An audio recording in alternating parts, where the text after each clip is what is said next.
My first ever audition. Well, you know, I have a weird story. I was just miraculously lucky because I fell into jobs before I ever sought them out much. So I went to drama school, this place called the Neighborhood Playhouse. Sanford Meisner was the great teacher who was there.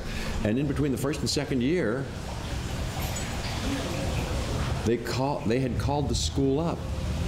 The Shakespeare Festival, Joseph Papp was still doing it, and they said, we're doing a free Shakespeare in the park, famously as they did and still do at the Delacorte Theater, and they need a guard for Two Gents, this musical version of Two Gentlemen of Verona that Galt McDermott, who had just had a hit with Hair, is writing songs for, and John Guare, brilliant playwright, is adapting, and they need a tall guard. We called the Neighborhood Playhouse. They said, you're a tall guy. Come on down and meet. We're already in production, in rehearsal. I went down and hello, met somebody. That was my audition. I had said hello. I was the only person who never had to sing, because it's a musical. Never had to sing or audition, luckily, as you now know. Never would have made it, but soon they said, as I was sitting there, they said, well, you're in the show. They want you in the show.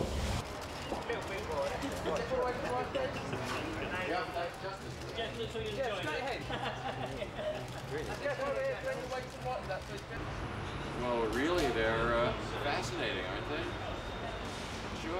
Have you learned anything about them during all the filming you've done and the rest of the time now that you film?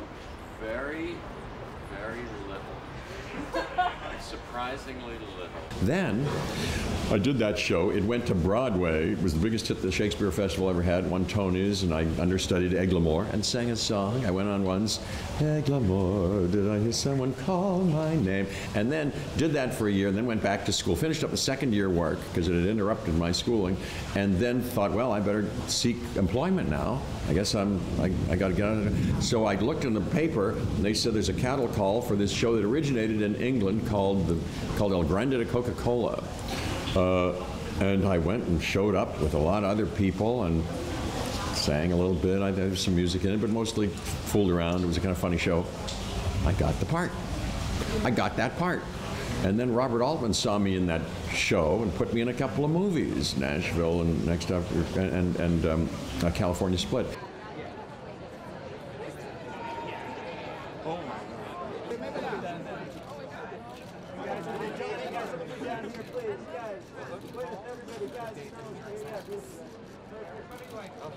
And then the first movie, so I got movies before I ever auditioned for them, because he saw me in that play.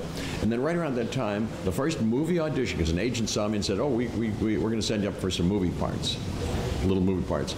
First part he ever sent me up for was Death Wish in 1973. Never been up for a movie audition before. For a very brutal character. We did bad things to Charles Bronson's wife and daughter.